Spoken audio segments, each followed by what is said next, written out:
Hey guys, what's up? This is Mel, and I'm here to talk about Supernatural episode 1305 titled Advanced Thanatology, which premiered Thursday, November 9th, 2017 on the CW. I'm recording on November 16th. It's a week later. Actually, it's only a few hours before episode 1306 airs.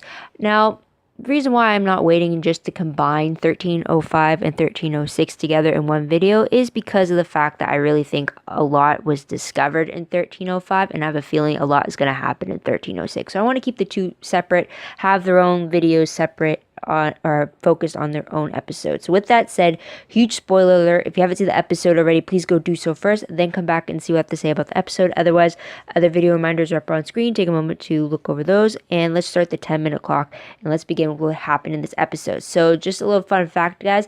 The word thanatology is actually referring to the fact that it is the scientific study of death, which is pretty much a way for you to remember what this episode was focused about. So timeline-wise, I'm thinking it's been a few days since the previous episode. Nothing's actually really stated, but I don't really think a lot of time has passed. Maybe they've only slept at the bunker maybe a night or two since the end of the previous case, but that's just my speculations right there. But the huge episode reminder is the fact that we look behind the veil, aka we get an inside depth into death. So there's that. So huge episode breakdown. So two different storylines, one being first the ghost hunt and the second one being the deal with death. So the first storyline pretty much gives us Dr. Avery Meadows being the ghost that we are after, and in his mortal life he used to experiment and lobotomize his patients before he was tried and executed. And now his former house slash office is abandoned and haunted with the ghosts of himself as well as ghosts of his patients that he lobotomized. And the thing that we know keeps him anchored to this side of living, I guess you can say, was the mask, as he was forced to remove it, or he had to be held down as it was forcibly removed from him. So the burning of the mask seems to destroy the ghost, but after doing so, Sam and Dean realized that the spirits that were experimented on and lobotomized by the doctor are still trapped inside the house. So Dean doesn't hesitate to kill himself so that he could speak to those trapped ghosts and figure out what they're missing in setting them free. In doing so, Dean talks with Sean. He was the kid who first got traumatized before he was killed by Dr. Meadows' ghost. So after talking with Sean and promising that he's gonna get him to somewhere better in the afterlife, Dean gets interrupted by Billy, as you know, remember, the Reaper, which leads to the storyline number 2, which is the deal with death. We find out that Billy, she wasn't killed by Castiel. Instead, she was promoted to become the new Death. So there's that. Apparently, after Dean killed Death in episode 1023, the next Reaper who died after Death himself would take his place as the new Reaper. So Billy has the Horseman ring on her fingers. She has hold of the scythe. She is the one in control of Death, and because of it, she now claims that she has a bigger perspective when it comes to the bigger picture, I guess you could say. So there's that, because as you remember, Billy thought the Winchesters were not important, they're little specks. Now she's changing her tune about that. So there's that. Also, we see Dean making a deal with Billy to save the souls trapped inside of Dr. Meadows' abandoned home, regardless of his own state. He says if it was his time to die, then he's ready to die, type of thing. But she doesn't grant him that. She actually sends him back to the land of the living. But we do also find out that apparently Death has all these notebooks of all possibilities of the ways you could die, and one of those books is the true way that Dean's gonna die, but Billy tells him that none of them tell her that he's gonna die that day. So that's one of the reasons why she sends him back. So there's that. The last scene of the episode is Castiel reuniting with Sam and Dean.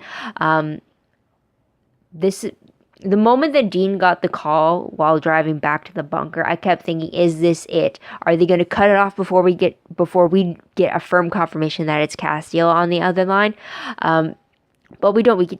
We actually get to see Sam and Dean driving up, actually get to have them set their eyes on Castiel for themselves and wonder if this is it, and that's it. There was just the music that was accompanying it. And the moment that Dean got that call and it was just the music playing throughout the whole time, I swear to you that tears were starting to build up in my eyes as the tension just grew, as if I'm wondering, okay, are we actually going to see it? Are we going to see them reunite? Are we actually, because I was worried that they were going to cut it off at that cliffhanger moment. Like, what, I wasn't expecting the drive to get Castiel and actually seeing Castiel. I kind of expected the episode to end right when Dean got the call and Sam's asking him what is it type of thing, and Dean's just looking at him. I was expecting the episode to end right there. So the fact that I got more than that, I kept wondering, okay, is this it? Is this it? Is this it? And it kind of ended at too good of a note, but hopefully tonight's episode 1306 does continue where this episode leaves off. So there's that. So tidbit wise though, is the fact that we find a little funny anecdote is the fact that 1 year for Christmas, Dean bought Sam a lap dance. And instead of enjoying the dance, Sam apparently tried to convince the dancer to go to nursing school. So, aka Sam hates strip clubs. Yet he tried telling Dean that he loves them. Let's go enjoy one, in hopes that it would lighten Dean's spirit type of thing. So that's one funny little story that we got to see. We keep seeing them, keep hearing these stories of how they spent Christmas, and I know we saw them spend Christmas in 308, so there's that. But I'm still waiting for them to see how they celebrate other holidays, more specifically their birthdays. But I'm moving on a tangent there though, but moving on to death tally or end tally. Unfortunately, we get the death of Evan and Sean by Dr. Meadows. First it was Evan, and then Sean got traumatized before he got possessed by the ghost, the doctor, who then killed him. So unfortunately there's that. And I guess if you want to technically count Dean as a death, then sure, he momentarily killed himself before Billy sent him back to life. So there is that. But moving on to the most shocking moment of the episode, I think it would have to be the fact that Billy is the new death.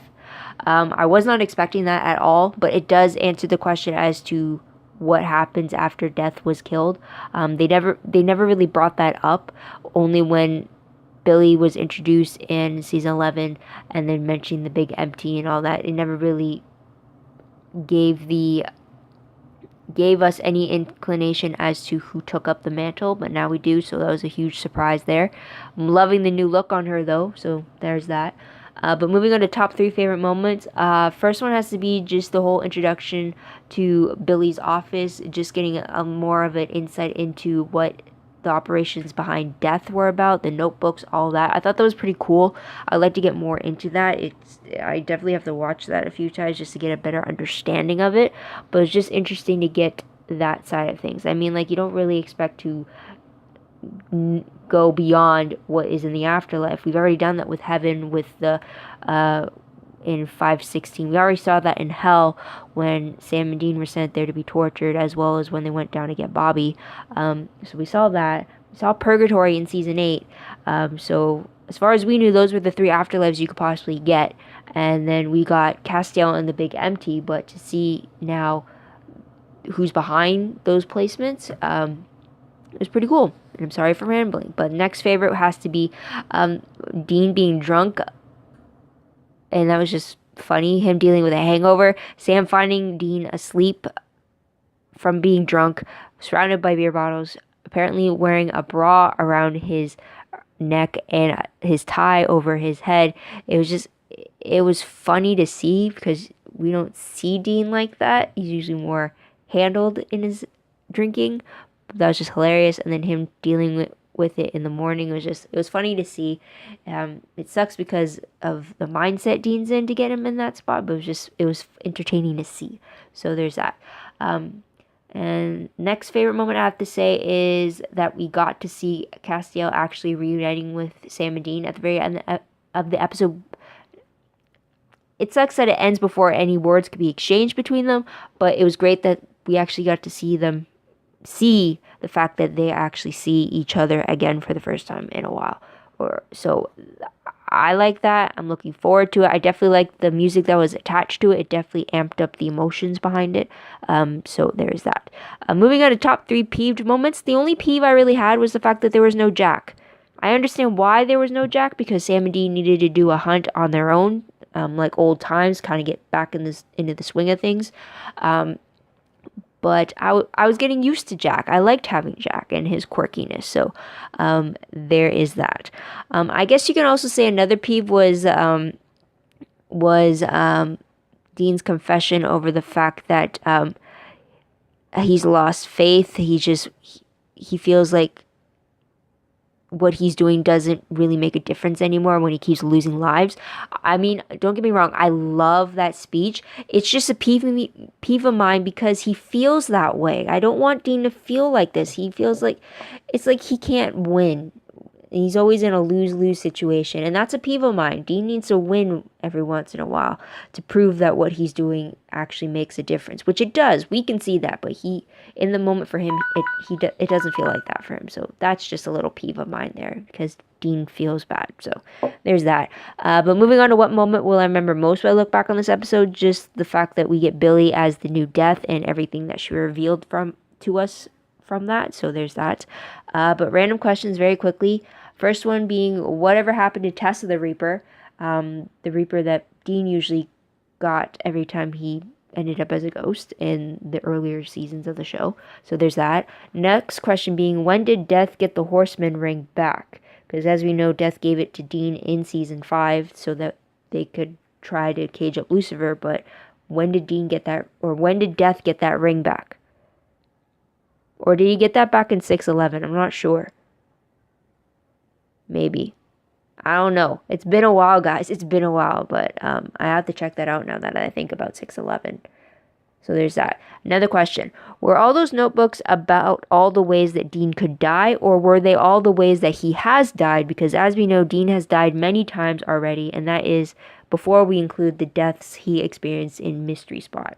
So I'm wondering, are those notebooks all the ways he already has died, or are there ways that or are they documenting the ways that he could die and you just pick a book and then like that's kind of like, okay, that's how he does it type of thing? I don't know. Again, I have to go back and kind of re-listen to that scene and really try to understand it, but it's a cool way to think about it, if that makes sense. And next question. What work do you think Billy is alluding to the Winchesters having to continue doing? Because as you say, or as she says, they have work to do. The common phrase that we all have now come to know for Sam and Dean. So there's that. And last question: who was acting as Death between his death in 1023 and Billy's death in 1209?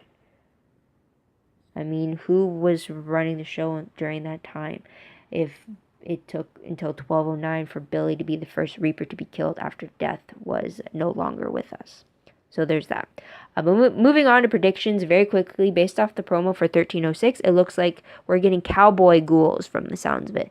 It looks like Castiel's back with Jack and the Winchesters, and we get Jack commenting to Castiel about Dean's love for cowboys, and we see Dean being relieved of the fact that Castiel's back with them, and Dean just being overjoyed about being in a Western setting again. Like, for me, I just love the fact that we get to see Dean happy again.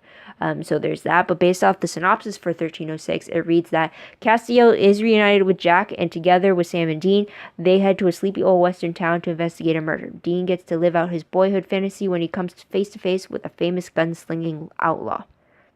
So that shall be fun to see, which is why I wanted to do a separate video about it, though. But that's pretty much all I gotta say, guys. But what did you guys think about this episode? What did you guys like about it? What do you think is gonna happen next? Let me know in the comments down below.